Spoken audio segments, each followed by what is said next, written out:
আপনি এখন গল্প শিকারীর কবলে। আজ শোনাব একটা ছোট্ট রহস্য গল্প, হ্যান্ডকাপস। গল্পটি লিখেছেন অরিন। শুরু হচ্ছে আজকের গল্প, হ্যান্ডকাপস।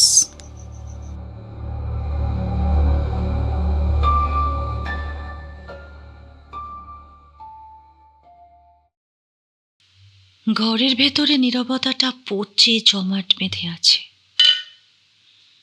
ঘড়ির কাঁটাটা থেমেছে 1 বছর আগে। শুধু কাঁটা নয়, থেমেছে মুহূর্তগুলো। দেয়ালের ঘড়িটা বৃত্তাকার শূন্যতায় পরিণত হয়েছে। ক্যালেন্ডারের পাতাগুলোতেও ধুলো জমেছে। এখন সবই অস্পৃশ্য, সবটাই অতীত। অর্ণব বেশ জোরের সঙ্গেই গ্লাসটা টেবিলের ওপর ঠুকে বসালো।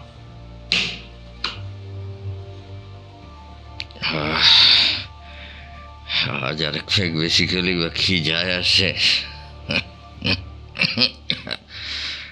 আজ কাল পরশু 1 মাস, সবই তো এক, কোনো পরিবর্তন নেই। ফোন, হ্যাঁ, শালা শুয়োরের বাচ্চা। হ্যাঁ, কে ফোন করবে? কে ফোন করবে আমায়? এই সময়টা আমার কেনা সময় এটা। সে ফোনটার দিকে তাকালো না, প্রয়োজন নেই। খালি গ্লাসটা ছুঁড়ে ফেলল সে। একটু পরে টুলতে টুলতে বাথরুমে গেল, শাওয়ারটা চালু করল। অর্ণব হেসে উঠল। আজকাল তো জামা কাপড় খোলার ব্যাপারও নেই। কে দেখবে? কে দেখবে? জামা কাপড় পরারই বা প্রয়োজন কি? বেশ করেছি, বেশ করেছি।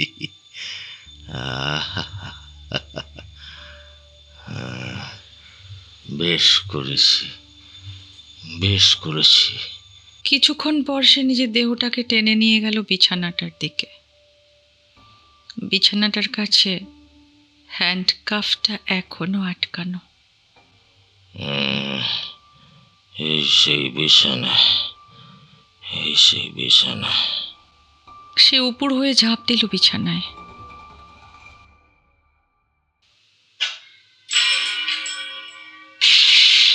ধড়মড় করে উঠে বসলো অর্ণব। চোখ কচলালো, একটু গজগজ করলো। হ্যাঁ, অদ্ভুত বেল। এটা রিমির কেন পছন্দ হলো কে জানে। লুঙ্গিটা কোথায় গেল? সে লুঙ্গিটা টেনে নিল। মালতী ঘরে ঢুকেই ঝাঁঝের সঙ্গে বলল, দাদাবাবু কি অবস্থা করেছো ঘরটার? হ্যাঁ, ছি ছি ছি, রোজই কি তোমার এরকম মাতলামো করতে হয়? তা মদ খাচ্ছ খাও, গেলাসগুলো ভাঙার কি আছে? হ্যাঁ, বাবারে কাজ বাড়িয়েছে গো। অর্ণব কোনো উত্তর দিল না। বাজে কথায় কান দেওয়ার সময় নেই তার। কালকের মধ্যে ড্রয়িংটা শেষ করতে হবে তাকে। প্রমোটার খুশি হলেই তার শান্তি। মালতী রান্নাঘর থেকে চেঁচিয়ে বলল, দাদাবাবু কাল কিন্তু আসতে পারবো নি, একদম আবার সে পরশু দিন আসবো। আজকেই সব রান্না বান্না করে দিয়ে গেলুম, সেদিন কিন্তু মদ গিলবে না বলে দিলুম। অর্ণব বিরক্ত হলো, মনে মনে বলল, অসহ্য, এত চেঁচাবার কি আছে? এত আওয়াজ আমার ভালো লাগে না। টেবিলের ওপর পড়ে থাকা পুরনো স্কেচগুলো উপহাসের চোখে তাকিয়ে আছে। ওরা বলছে, যে মানুষ জীবনের সামান্যতম কাঠামোটুকু ধরে রাখতে পারল না, সেই কিনা শহরের ইমারত বানায়। সে সোফায় হেলান দিয়ে বসে থাকল। দেহটা ভারহীন। জানালা দিয়ে আসা আলোটুকু কেমন যেন বিরস, বিবর্ণ। ভেসে থাকা সূক্ষ্ম ধুলোর সোনালি কণাগুলো ঘরে ঢোকে। ওরা ঘুরপাক খায়, কখনো বয়ে চলে। অর্ণবের মনে হয় ওদেরও আর গন্তব্যে পৌঁছনোর তাড়া নেই। ওরা অলসভাবে ভাসে, যেমন ভাসে অর্ণবের স্মৃতিগুলো। মোবাইল ফোনটা কেঁপে উঠল। অর্ণব তাড়াতাড়ি ফোনটা রিসিভ করল। অর্ণব বাবু, এ কবে মালটা ফিনিশ করবেন বলুন তো? প্লিজ একটু ব্যবসাটাও তো দেখতে হবে। হ্যাঁ, আজ সন্ধ্যায় কমপ্লিট করে দেবো, পাক্কা, একদম কথা দিচ্ছি। এরপরও কয়েক মিনিট কথা হলো।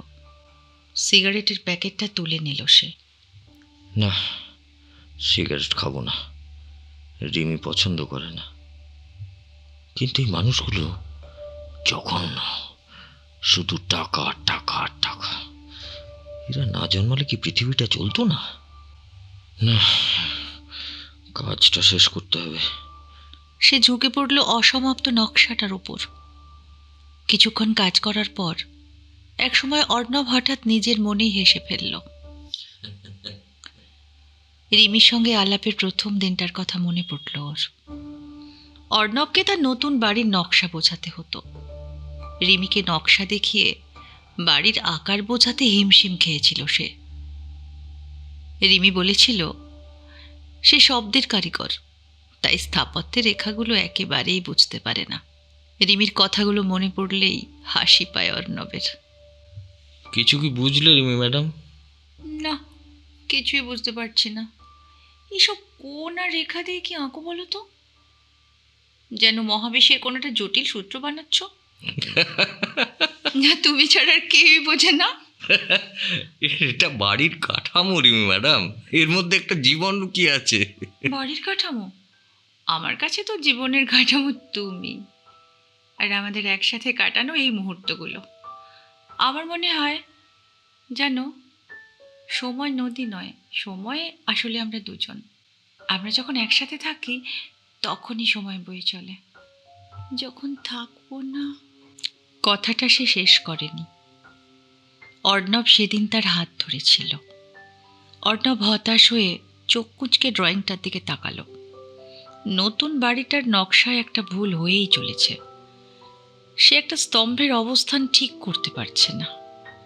প্রতিবার তার মনে হচ্ছে কাঠামোটা ভেতরে ভেতরে দুর্বল হয়ে যাচ্ছে। অর্ণব মনে মনে বলল, এটা তো একটা বাড়ি, এটা মৃত কাঠামো, প্রমোটারদের টাকা চাই, ব্যাস কাজটা। যে নকশায় জীবন নেই অর্ণব, সেটা শুধু ইট পাথরের স্তূপ। না, পারছি না। মদটা খেলে না, দিনের বেলা মদ খাবো না। না। অর্ণবের রোগ উঁচকাল। বিরক্তি আর ব্যর্থতা গ্রাস করল ওকে। মদের নেশাটা কেটে গেছে, তার জায়গায় জমা হচ্ছে তীব্র শীতল আতঙ্ক। না, কোনো আজে বাজে চিন্তা ওকে গ্রাস করতে পারবে না। কাজটা ওকে শেষ করতেই হবে। রাত তখন 11:45। এই সময়টা ওর নিজের। কেউ কথা বলবে না, কেউ বিরক্ত করবে না। ওর চোখ গেল ঘড়িটার দিকে। কাঁচটার ফাটা দাগটা একই রকম রয়েছে। অর্ণব কাঁচের গ্লাসে মদ ঢালল। তরলটা কাঁচের গা বেয়ে নিচে নামছে, কিন্তু এই মদ আর তাকে শান্তি দেবে না। নেশা এখন আর গাঢ় হয় না, সবকিছু ফ্যাকাশে হয়ে আসে। ভেতরের আতঙ্কটা জমে আছে বরফের মতো। রিমির অনুপস্থিতি যেন তার উপস্থিতির চেয়েও ভয়ঙ্কর বাস্তব হয়ে উঠতে চাইছে। অর্ণবের মনে হলো স্থাপত্য আসলে একটা মিথ্যা। মানুষ ভাবে ইমারত স্থির, কিন্তু প্রতিটা দেওয়ালই আসলে ক্ষয়ে যাচ্ছে।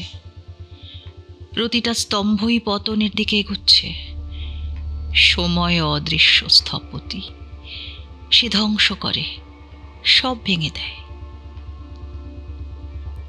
রাত গভীর হলো। নীরবতা এখন আরও নিশ্চিদ্র। কেউ ফিসফিস করে জিজ্ঞাসা করল, যে সময় তুমি কেড়ে নিয়েছ, সেই সময় কি কখনো তোমাকে ক্ষমা করবে অর্ণব? অর্ণব উঠে দাঁড়ালো। তার পা টলছে না, বরং একটা শীতল অমোঘ নিয়তির টান তাকে টেনে নিয়ে যাচ্ছে বিছানার দিকে।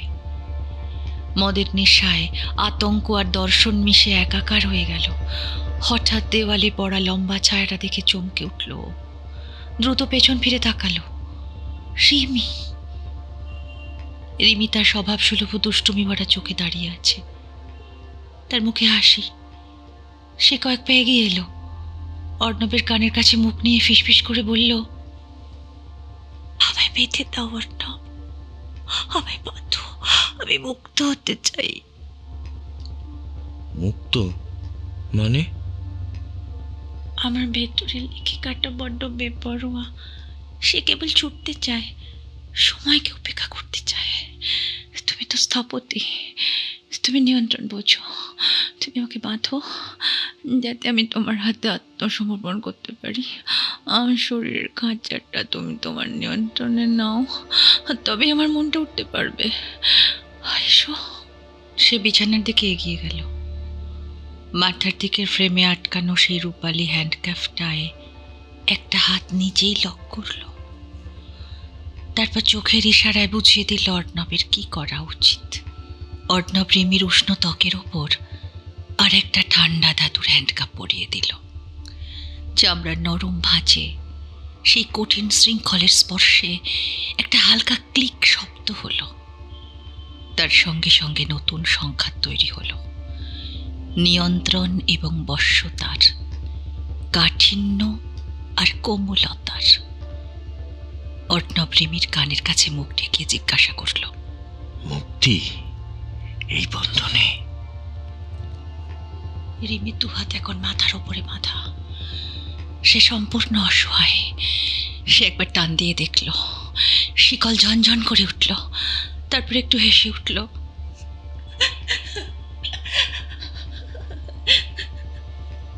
এই হাসির অর্থ অর্ণব বুঝল। সে কিছু বলার আগেই রিমি বলে উঠল, আমি চাই আমার হাত দুটো বাঁধা থাকুক। আমি চাই আমি কিছু করতে না পারি, শুধু অনুভব করি। শুধু কি? এখন আমি তোমার করুণায় আমি নিজেকেও ছুঁতে পারবো না, তোমাকেও ধরতে পারবো না, শুধু অনুভব করতে পারবো। অর্ণবের ঠোঁট রিমির ঠোঁটের কাছে ঝুঁকে এলো। সে ফিসফিস করে জিজ্ঞাসা করল, তুমি নিশ্চিত? আমি আগে কখনো এতটা নিশ্চিত ছিলাম না অর্ণব। রিমির চুলের সুগন্ধ তার নিঃশ্বাসে মিশে গেল। তার স্পর্শে অর্ণবের দেহ জেগে উঠল নতুন ভাষায়। গভীর ক্ষুধার্ত চুম্বন এঁকে দিল সে। রিমি ছটফট করে উঠল। সে অর্ণবকে জড়িয়ে ধরতে চাইল, কিন্তু পারল না। শুধু শিকলে ঝনঝন আওয়াজ উঠল। এই অক্ষমতা তার অনুভূতিকে আরো তীব্র করে তুলল। অর্ণবের মুক্ত উন্মাদ হাত দুটো রিমির মুখ, গলা, কাঁধ ছুঁল। প্রতিটা স্পর্শে রিমির শরীর কেঁপে উঠল। তার বস্ত্র খসে পড়ল একে একে। অর্ণবের হাত সরিয়ে দিল সব আড়াল। রিমি অসহায়ের মতো শিকলে টান দিল, কিন্তু নিজেকে আড়াল করতে পারল না। এই সম্পূর্ণ উন্মোচন, এই নিয়ন্ত্রণহীনতা তাকে অদ্ভুতভাবে উজ্জীবিত করে তুলছিল। প্রতিটা স্পর্শ, প্রতিটা চুম্বন, প্রতিটা নিঃশ্বাস সে অনুভব করল, শুধু অনুভব করল। আমি তোমার, আমি সম্পূর্ণভাবে তোমার। আমার কোনো নিয়ন্ত্রণ নেই। তাদের শরীর একে অপরের মধ্যে হারিয়ে গেল। কত মধুর কল্পনা, কত স্বপ্ন, আর কত প্রতিজ্ঞার চাল বুনল ওরা, তা কেউ জানল না। হঠাৎ অর্ণবের কানে তীব্র একটা ধাতব ক্লিক শব্দ বেজে উঠল। সে ধড়মড় করে উঠে বসল। তার শরীর জুড়ে সেই রাতের উষ্ণতা, কিন্তু বিছানাটা শীতল। রিমির সুগন্ধ নেই, আছে মদের উগ্র গন্ধ। বিছানার ফ্রেমে আটকানো সেই ঠান্ডা হ্যান্ডকাফটা। সে দাঁত চেপে বিড়বিড় করে বলল, রিমি আসেনি, সে আসতে পারে না, সে আসতে পারে না। তুমি জানতে, আগে থেকেই জানতে। তুমি পাশে পড়ে থাকা মদের খালি গ্লাসটা সজোরে ছুঁড়ে মারল দেওয়ালে। অসংখ্য কাঁচের টুকরোগুলো ছড়িয়ে পড়ল মেঝেতে। গ্লাস ভাঙার তীব্র কর্কশ শব্দটা ক্রমে মিলিয়ে গেল। দেওয়ালটা সাদা। গ্লাসটা দেওয়ালের যে জায়গাটা আঘাত করেছে সেই জায়গায় চোখ আটকালো অর্ণবের। ধীরে ধীরে দেওয়ালের কাছে সে এগিয়ে গেল। ওর গলা শুকিয়ে কাঠ হয়ে গেল। গ্লাসের আঘাতে দেওয়ালের একটা অংশের নতুন রঙের প্রলেপ খসে পড়েছে। নিচের পুরনো রঙের আস্তরণে আবছা একটা লেখার অংশ ফুটে উঠেছে। অর্ণব আঙুল দিয়ে ঘষে নতুন রঙের প্রলেপটা যতটা সম্ভব তুলে ফেলল। এটা কি? একটা ছোট অস্পষ্ট লাল রঙের সাংকেতিক চিহ্ন। রিমির হাতের লেখা অর্ণবের চিনতে অসুবিধে হলো না। সেখানে লেখা R+A, তাদের ভালোবাসার সেই সহজ অঙ্ক। আর ঠিক তার নিচে এঁকে দেওয়া হয়েছে একটা তীক্ষ্ণ লাল তীর চিহ্ন। রিমি, এটা তো বিভ্রম নয়, এটা স্মৃতি নয়, এটা তো বাস্তব। এই চিহ্ন এখানে কখন এলো? এটা কি ঘর সাজানোর সময়, না নাকি রিমি চলে যাওয়ার ঠিক আগে? না না না, নতুন রং হওয়ার আগেই হতে হবে। অর্ণবের রোগ মুচকে গেল। স্থপতি হিসেবে সে জানে নকশায় তীর চিহ্ন মানেই হলো দিক নির্দেশ করা। তীর চিহ্নটা সরাসরি তাক করে আছে ঘরের কোণে রাখা পুরনো কাঠের আলমারিটার দিকে। আলমারিটা রিমির। 1 বছর ধরে ওটা খোলেনি অর্ণব। সে আলমারিটাকে বহুবার দেখেছে, কিন্তু ওটা তার কাছে স্থবির সময়ের এক কঠিন কাঠামো মাত্র। আলমারির ভেতরে রিমি নেই, রয়েছে শুধু পোশাক। অর্ণব মনে প্রাণে আলমারিটাকে ভুলে যেতে চেয়েছে। অর্ণবের মধ্যে ক্রোধ আর অপরাধ বোধের স্রোত একসাথে বইতে শুরু করল। সে বিড়বিড় করল, এগুলো এগুলো সব ধাপ্পাবাজি, সব ধাপ্পাবাজি। রিমি মরে গিয়েও আমাকে শান্তি দেবে না। হ্যাঁ, কিন্তু এটাই তো রিমির শেষ নিদর্শন। অসীম মমতায় সে আলতোভাবে লেখাটার উপর হাত বোলালো। কোনো উষ্ণতা নেই, কঠিন দেওয়ালের স্পর্শ অনুভব করল সে। দেওয়ালের R+A চিহ্নটার দিকে তাকিয়ে দাঁড়িয়ে থাকলো অর্ণব। তার কাঁপা কাঁপা হাত গিয়ে পড়ল আলমারির দরজায়। কাঠের পেছনে হয়তো এখনো লেগে রয়েছে রিমির পোশাকের সুগন্ধ। 1 বছর আগের সময়টা হয়তো সেখানেই থেমে আছে। তার শ্বাস প্রশ্বাস দ্রুত হলো। আলমারি ভর্তি রিমির শাড়ি, সালোয়ার কামিজ। কোনোটা তার শেষ কেনা, কোনোটা বা প্রথম ভালোবাসার দিনে পরা। অর্ণবের দম বন্ধ হয়ে গেল। কান্নার আগের সেই দমবন্ধ হাঁসফাঁসানি ওকে অস্থির করে তুলল। সে হাত দিয়ে একটা কাপড় মুঠো করে ধরল। নরম কাপড়ের স্পর্শ, কিন্তু তার নিচে কোনো উষ্ণ দেহ নেই, শুধুই শূন্যতা। কোথায় তুমি? কোথায়? উত্তর এলো না, শুধু কাপড়ের গন্ধ নাকে এলো। অর্ণবের চোখ ঝাপসা হয়ে এলো। সে পাগলের মতো জামা কাপড়গুলো টেনে হিঁচড়ে বের করে মেঝেতে ফেলতে লাগলো। একটা শাড়ি বের করলো, ছুঁড়ে ফেললো মেঝেতে। তারপর আর একটা কামিজ, দোপাট্টা, ব্লাউজ উপচে পড়তে লাগলো। তার হাত কাঁপছে, শ্বাস ভারী হয়ে এলো। তুমি তুমি কোথায় লুকিয়ে রেখেছো? কোথায়? কি লুকিয়ে রেখেছো তুমি? লাল, নীল, সবুজ, সাদা রঙের স্তূপ জমে উঠল মেঝেতে। প্রতিটা কাপড়ের সঙ্গে মিশে আছে স্মৃতি, এক টুকরো হাসি বা কোনো স্পর্শ। অর্ণবের হাতের হ্যাঁচকা টানে একটা কাপড়ের মধ্যে থেকে হঠাৎই একটা সাদা কাগজ বেরিয়ে এলো। সেটা ভাসতে ভাসতে ধীরে ধীরে পালকের মতো নিচে কাপড়ের স্তূপের ওপর গিয়ে পড়ল। অর্ণব স্তব্ধ হয়ে দেখল সেটা। হাঁটু গেড়ে বসে পড়ল সে। তারপর কাঁপা হাতে তুলে নিল কাগজটা। আমার স্থপতি অর্ণব, যখন তুমি এই চিঠিটা পড়ছো তখন আমি নেই। হয়তো তুমি নিজেকে দোষ দিচ্ছ, হয়তো ভাবছো তুমি আমাকে হত্যা করেছো। প্রিয়তম, তুমি আমাকে বাঁচিয়েছিলে, শেষবারের মতো বাঁচিয়েছিলে। আমার মাল্টিপল স্ক্লেরোসিস ছিল। ডাক্তাররা বলেছিল ধীরে ধীরে আমি সব অনুভূতি হারাবো। স্পর্শ, যন্ত্রণা, আনন্দ সব নিষ্প্রাণ হয়ে যাবে। আমার শরীরের খাঁচার ভেতর আমার আত্মা বন্দী হয়ে থাকবে। বাইরের পৃথিবীকে আমি আর অনুভব করতে পারবো না। আমি লেখিকা, আমার কাছে অনুভূতি প্রাণ। তোমার ভাষায় অনুভূতি কাঁচামাল, শব্দ আমার হাতিয়ার। যেদিন বুঝলাম আমার আঙুলের ডগা অসাড় হতে শুরু করেছে, যেদিন তোমার চুম্বনে আর সেই পুরনো বিদ্যুৎ অনুভব করলাম না, বুঝলাম সময় হয়েছে।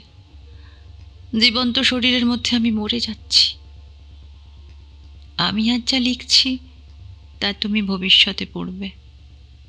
আজ রাতের অনুভূতি, অভিজ্ঞতা ও সম্ভাব্য ফল আমি আমার কল্পনায় বুঝতে পেরে এই চিঠিটা লিখলাম। আমি তোমাকে আমার রোগের কথা বলিনি। তুমি আমাকে বাঁচাতে চাইতে, হাসপাতালে ওষুধে চিকিৎসায় বাঁধতে চাইতে। আমি চাইনি একটা জীবন্ত মৃতদেহ হয়ে বেঁচে থাকতে। আমি চেয়েছিলাম শেষবারের মতো সম্পূর্ণভাবে বেঁচে থাকতে তোমার সাথে। সেই রাতে যখন তোমাকে বললাম আমাকে বাঁধতে, তুমি হয়তো ভেবেছিলে এটা শুধু একটা খেলা, কিন্তু না, সেটা ছিল আমার শেষ চেষ্টা। একবার, শেষবারের মতো সমস্তটা অনুভব করার। আমার শরীর তখন প্রায় অসাড়, কিন্তু বন্ধনের অসহায়তার সেই তীব্রতায়, তোমার স্পর্শে আমি অনুভব করেছিলাম, ঈশ্বর সাক্ষী, আমি অনুভব করেছিলাম সেই রাতে আমি সম্পূর্ণ জীবন বেঁচেছিলাম। সেই রাতে আমি বুঝেছিলাম ভালোবাসা মানে নিয়ন্ত্রণ নয়, সম্পূর্ণ আত্মসমর্পণ। আর সেই সমর্পণেই মুক্তি। তুমি আমাকে মারোনি অর্ণব। আমি জানতাম অত্যন্ত উত্তেজনার কারণে আমার হার্ট অ্যাটাক হতে পারে। তুমি আমাকে মুক্তি দিয়েছ। আমার হৃদয় থেমেছিল আনন্দে, তৃপ্তিতে, ভালোবাসায়, কোনো যন্ত্রণায় নয়। এর চেয়ে সুন্দর মৃত্যু আর কি হতে পারে? এখন যদি তুমি নিজেকে শাস্তি দাও, তাহলে জানবে তুমি আমার স্মৃতিকেও মেরে ফেলছো। অর্ণব, আমি চাই না তুমি আমার কবরে বেঁচে থাকো। আমি চাই তুমি বাঁচো, সম্পূর্ণভাবে বাঁচো। তুমি স্থপতি, তুমি কাঠামো বানাও, জীবনের আশ্রয় বানাও, সেই কাজটাই করো। আমার জন্য নয়, তোমার জন্য। নতুন বাড়ি বানাও, নতুন স্বপ্ন বানাও। হয়তো একদিন নতুন কাউকে ভালোবাসবে, দয়া করে সেটা করো। আমার ভালোবাসার সবচেয়ে বড় প্রমাণ হবে যদি তুমি আবার ভালোবাসতে পারো। আমি তোমার কাছে ক্ষমা চাইছি না, কারণ আমি জানি আমি সঠিক সিদ্ধান্ত নিয়েছিলাম। আমি তোমাকে ধন্যবাদ দিচ্ছি আমার জীবনের সবচেয়ে সুন্দর অধ্যায়ের জন্য, শেষ রাতটার জন্য, সেই বন্ধনের জন্য যা আমাকে মুক্ত করেছিল। বিছানার ফ্রেমে যে হ্যান্ডকাফটা আছে সেটা খুলে ফেলো। ওটা শাস্তির প্রতীক নয়, ভালোবাসার প্রতীক। এখন সময় এসেছে এগিয়ে যাওয়ার। দেওয়ালে আমার আঁকা R+A যোগফলটা এখনো বলবৎ আছে। শুধু আমি নেই বলে সেটা মিথ্যা হয়ে যায়নি। আমি তোমার ভেতরে আছি, তোমার স্মৃতিতে আছি, আর আমি সেভাবেই বেঁচে থাকতে চাই। তুমি যখন নতুন বাড়ির নকশা আঁকবে, মনে রেখো প্রতিটা দেওয়ালের মধ্যে যেন জীবন থাকে, প্রতিটা কাঠামোর মধ্যে যেন স্বপ্ন থাকে। তুমি শুধু ইট পাথর সাজাও না, তুমি মানুষের ভবিষ্যৎ বানাও। আর যদি কখনো একা লাগে, মনে রেখো আমি তোমার সাথে আছি, তোমার প্রতিটা নিঃশ্বাসে, প্রতিটা স্কেচে, প্রতিটা সকালে। আমি শুধু অদৃশ্য হয়েছি, হারিয়ে যাইনি। একটা অনুরোধ, আমার লেখা গল্পগুলো প্রকাশ করো। ওগুলো আমার সন্তানের মতো, ওদের পৃথিবীতে পাঠাও। যখন কেউ ওদের পড়বে, ওরা জানবে একজন লেখিকা ছিল যে ভালোবাসতে জানতো, অনুভব করতে জানতো, বাঁচতে জানতো। তুমিও বাঁচো অর্ণব, আমার জন্য নয়, তোমার জন্য। কারণ জীবন একটা উপহার, আর সেই উপহার অপচয় করা পাপ। যেদিন তুমি আবার সত্যিকারের হাসি হাসবে, সেদিন বুঝবো আমার এই চিঠিটা কাজ করেছে। যেদিন তুমি আবার কোনো মেয়ের চোখে চোখ রাখবে, সেদিন আমি হাসবো। সেদিন তুমি বুঝবে মৃত্যুই শেষ নয়, রূপান্তর মাত্র। সেদিন আমি মুক্তি পাব। আমাকে ভুলে যেও না, কিন্তু আমার স্মৃতিতে বন্দী হয়েও থেকো না। আমি চাই তুমি ওড়ো খোলা আকাশে, নতুন স্বপ্নে। ভালোবাসা কখনো মরে না অর্ণব, শুধু রূপ বদলায়।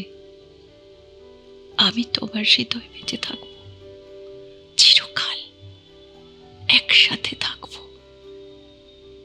তোমার রিমি। অর্ণব বেশ কিছুক্ষণ মেঝেতে বসে থাকার পর উঠে দাঁড়ালো। মদের বোতলটায় অর্ধেক মদ আছে এখনো। ওর মুখে একটু হাসি ফুটে উঠল। বোতলটা তুলে নিয়ে জোরে ছুঁড়ে মারল দেওয়ালে। তারপর মৃদুকণ্ঠে বলল, হ্যাঁ, মালতী গ্লাস ভাঙলি মুখ চামটা দেয়, এবার তো গ্লাসের সঙ্গে বোতল ফ্রি। তারপর সে কাজের টেবিলটার কাছে এগিয়ে গেল, টেবিল ল্যাম্পটা জ্বালালো।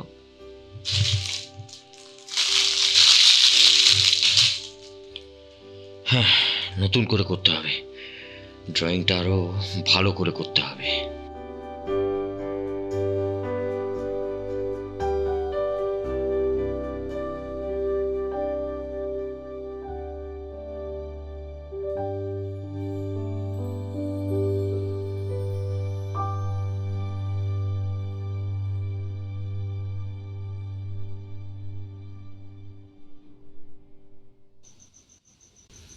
আমাদের আজকের গল্প হ্যান্ডকাপস এখানেই শেষ হলো।